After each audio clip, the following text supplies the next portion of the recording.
How can you have a DDO, data-driven organization? What is DDO? Data-driven organizations is organizations that managers can make data-driven decisions. Let's start what is not DDO.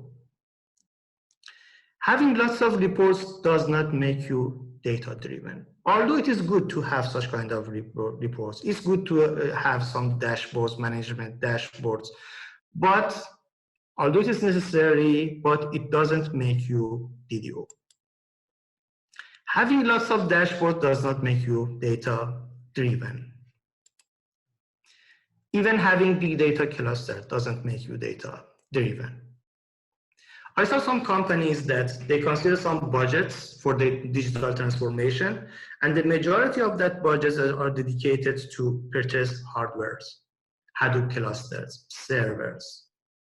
And it's fine, so you can actually successfully install all such kind of the clusters. But the big question is that, okay, how do you want to use it? What specific business problem do you want to solve using such kind of infrastructure that you purchase? And do you have, are you already upskill your team to use that kind of the technology or not? So these are the questions. You see that although all such things are good for digital transformation, but they are not enough to have a DDO. So the question is that what is DDO and how to have the data-driven organization? To become a DDO, you need to create a data-driven culture in your organization. Is the most important part. Because the way you manage your organization after being DDO will be quite different from the traditional methods. Let's see what are the building elements of this culture. The first, and I believe that the most important one, we need the executive level involvement.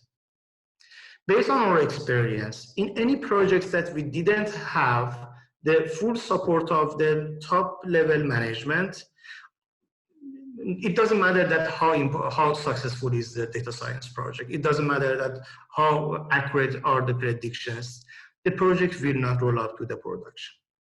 It's very important to have the full support of top management. That is one of the reasons that we arranged this webinar. Although it is very short, that in 2 hours, we cannot provide all such details, but just conveying this message that the top management should upskill, should be updated about the digital transformation. You're not supposed to know the details of the programming and machine learning or the accuracy of the models.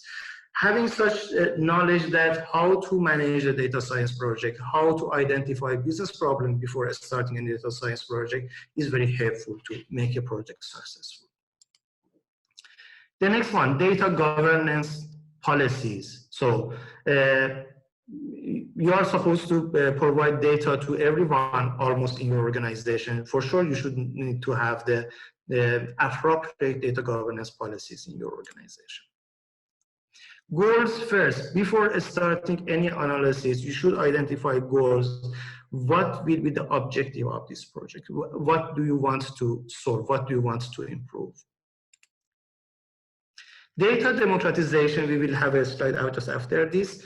In data democratization, we need to provide data to everyone in organization, but for sure in the different access levels.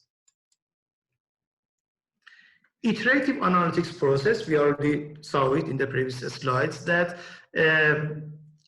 analytics projects is not a waterfall model that is starting from one point ending somewhere. No, you need to get back to refine your machine learning model, adding some features, maybe merging some features to have the better results.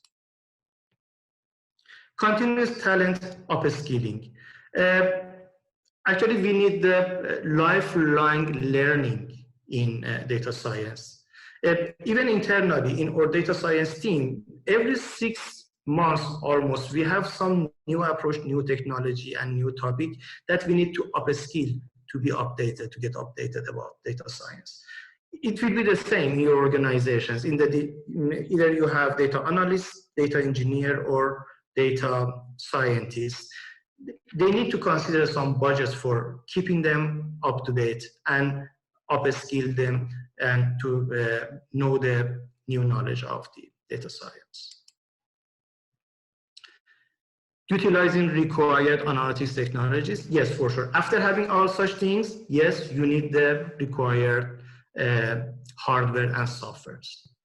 After having taken these steps, then you can find that what is actually your need. Do you need the big data cluster, or just SQL Server will be enough for you?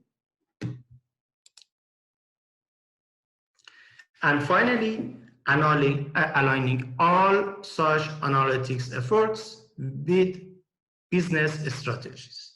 Because at the end of the day, all such efforts should help the company organization to increase the income, or reducing the cost, or actually increasing the, just a moment to put my plug here, or increasing the customer satisfaction. So you should identify the business strategies and align all such kind of the analytics efforts with the business strategies. Data democratization. Okay, any idea? You can open your voices, and any idea about what's the relation between data democratization and this swimming pool?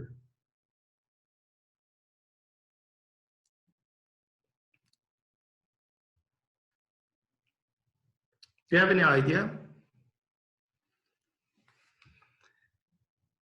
Why I use the swimming pool picture here? Because it's just like the data in your organization. In your organization, this swimming pool may be in actually the databases that you have. It means that every person in your organization will be allowed to swim in this pool. But some persons will swim in the shallow water. Some persons will dive to the deep water. Some persons, for example, the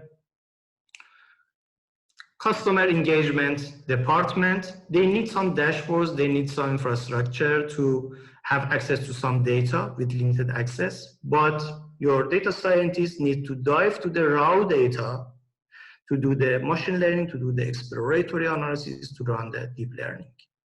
And managements are actually at the middle, because for sure they need more sophisticated dashboards, but not that details that data scientists have access. So you see that you need to implement something like this in your organization that is called the data democratization. It is a multi-tiered data analytics approach in which various users can dive into the right depths, it's important to know, in the right depths of data based on their needs and analytics skills.